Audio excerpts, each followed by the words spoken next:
رات میں حضور علیہ السلام کی اولاد سے ایک شہزادی بیوہ ہو جاتی ہے تو وہ اپنے بچوں کو لے کر کے سمرقند میں آتی ہے اور پوچھتی ہے کہ یہاں کوئی شخص ہو جو مجبور لوگ مفلوق الحال لوگوں کی مدد کرتا ہو۔ تو لوگوں نے بتایا کہ یہاں دو بڑے سخی لوگ ہیں، ایک مسلمان ہے اور ایک مجوسی ہے۔ تو اس نے کہا مجھے تو مسلمان کے پاس ہی جانا چاہیے، اور گئی اور کہا کہ میں مفلوق الحال ہوں، میرا خاندان رسول صلی اللہ علیہ وآلہ وسلم سے تعلق ہے، غریب الدیار ہوں، شوہر کا سر سے سایہ اٹھ گیا ہے، یہ بچے ہیں، تو آپ اگر میری مدد کر دیں تو میری سفید پوشی کا بھرم باقی رہے۔ تو اس نے کہا کہ بہت سارے لوگ آتے ہیں اور اس طرح کی باتیں کرتے ہیں، تم بتا سکتی ہو کہ تمہارے پاس کیا ثبوت ہے خاندان رسول سے ہونے کا؟ تو اس نے کہا میں مفلوق الحال ہوں، بچوں کو لے کر کے ہرات سے یہاں پہنچی ہوں، تو میں شجرہ تو ساتھ نہیں لیے پھر رہی، بس میری بات پہ اعتبار کر لیا جائے۔ اس نے کہا کہ میں تیری بات پہ اعتبار نہیں کر سکتا۔ خیر وہ وہاں سے اٹھی اور اس مجوسی کے پاس چلی گئی اور اس کو جا کے بتایا کہ مفلوق الحال ہوں، یہ میرے چھوٹے یتیم بچے ہیں، میں رسول کریم صلی اللہ علیہ وآلہ وسلم کی اولاد سے ہوں، تو آپ اگر میری مدد کر دیں۔ تو اس نے انتظام کر دیا ایک چھوٹے سے گھر کا، اور جو ضروریات کی چیزیں تھیں وہ باہم پہنچا دی۔ یہ بھی سو گیا اور وہ مسلمان تاجر بھی سو گیا۔ ابن جوزی لکھتے ہیں کہ جب رات ہوئی تو اس مسلمان تاجر نے، سخی نے، خواب میں جنت کے منظر کو دیکھا کہ ایک خوبصورت محل ہے جس کے پاس حضور نبی رحمت صلی اللہ علیہ وآلہ وسلم کھڑے ہیں۔ تو یہ آگے شوق سے بھرا اور کہا حضور یہ محل اگر آپ مجھے عطا کر دیں۔ تو فرمایا یہ ایک مسلمان کا ہے۔ تو کہا میں بھی تو مسلمان ہوں۔ فرمایا تیرے مسلمان ہونے کا ثبوت کیا ہے؟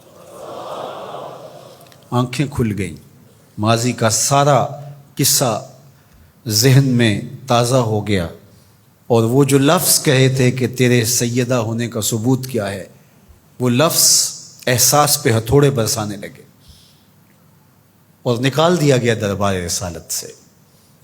صبح ہوئی تو ڈھونڈتا پھرتا ہے کہ کل یہاں کوئی سید زادی اپنے بچوں کو لے کر کے آئی تھی، کسی کو پتہ ہو تو لوگوں نے بتایا کہ وہ فلاں مجوسی ساہوکار اور سخی جو ہے اس کے پاس ہے۔ تو وہ گیا اور دروازہ کھٹکھٹایا اور قدرے غسیلے انداز میں کہنے لگا کہ ہمارے نبی کی بیٹی ہے اور آپ کو حق نہیں پہنچتا ہے، ان کی خدمت ہمارا ہی حق ہے، بلکہ کہا 300 دینار لے لو اور جلدی کرو ہمارے سپرد کر دو۔ تو اس نے مسکرا کے دیکھا، کہا کہ میں نے تو انڈٹھا سودا کیا تھا، اب تو منظر دیکھ چکا ہوں، جہاں رات آپ کو دھکے دے کر نکالا گیا وہاں مجھے وعدہ دیا گیا کہ تو نے میری بیٹی کی خدمت کی ہے، تجھے اور تیری نسل کو جنت کی ضمانت دی جاتی ہے، اور میں تو حضور کے ہاتھ پہ کلمہ پڑھ کے اسلام قبول کر چکا ہوں۔ اللہ اکبر۔ نسبت رسول کا احترام، محض نسبت رسول، عمل تو بعد میں آتے ہیں۔ اللہ اکبر۔ تو فرمایا کہ احبو لأہل بیتی لحبی، میرے اہل بیت سے محبت میری وجہ سے کرو۔ اللہ اکبر۔ امت کو سمجھنا چاہیے کہ اہل بیت رسول کا معاملہ کتنا حساس اور کتنا نازک ہے، اور آقا کریم نے کس قدر اس کو اہمیت کے ساتھ حجۃ الوداع کے موقع پر ارشاد فرمایا۔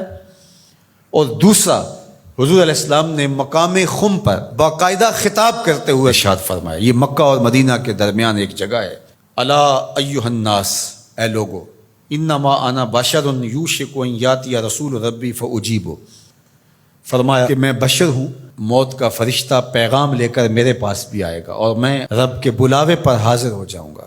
وانا تارک فیکم ثقلین، لیکن تمہیں تنہا اور لاوارث نہیں چھوڑ کے جا رہا، تمہارے اندر دو بھاری چیزیں چھوڑ کے جا رہا ہوں، جس کو میرے حضور بھی بھاری کہیں وہ کتنی بھاری ہوگی۔ اولہما کتاب اللہ، ان میں سے پہلی چیز کتاب اللہ، اللہ کی کتاب، فیہ الہدی والنور فخذوا بکتاب اللہ واستمسکوا بہ، اس میں ہدایت ہے، اس میں روشنی ہے، بس اللہ کی کتاب کو مضبوطی سے پکڑ لو اور اس کے ساتھ تمسک اختیار کر لو، جڑ جاؤ اس کے ساتھ، لپٹ جاؤ، چمٹ جاؤ اس کتاب کے ساتھ، اپنا ربط کبھی بھی قرآن سے ٹوٹنے نہ دینا، قرآن کے ساتھ اپنے تعلق باطن کو کبھی کمزور نہ ہونے دینا، اس کی تلاوت دن کے اجالوں میں رات کی تنہائیوں میں تمہارا معمول حیات رہے۔ فحث علی کتاب اللہ، حضور نے ابھارا لوگوں کو کتاب اللہ کے ساتھ جڑنے کے لیے، وَرَغَّبَ فِيهِ، اور ترغیب دی کہ اس کتاب سے وابستہ رہو، اس کتاب سے جڑو، اس کتاب کو کبھی نہ چھوڑنا۔ ثم قال، پھر ارشاد فرمایا،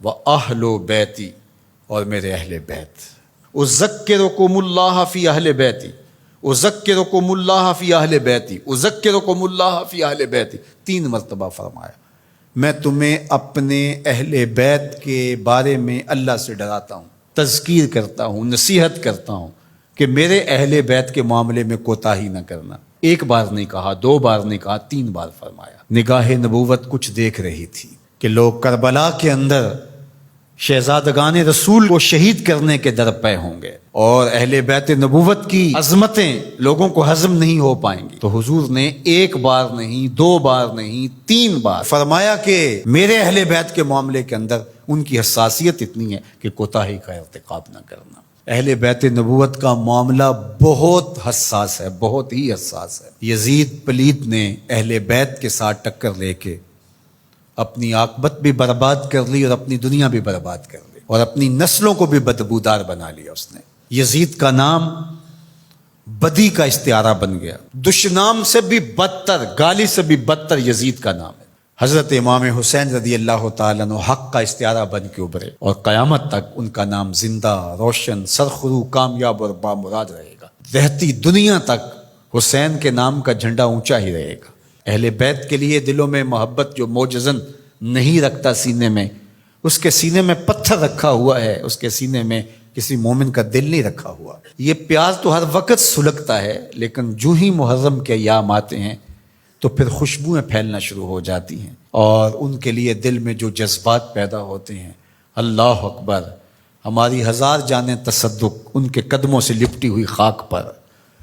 دین کے جھنڈے کو جس طرح انہوں نے اونچا رکھا، سرخرو اور سر بلند کیا، قیامت تک یہ امت خراج پیش کرتی رہے گی، اور محبتوں کے نذرانے ان کی چوکھٹ پہ پیش کرتی رہے گی۔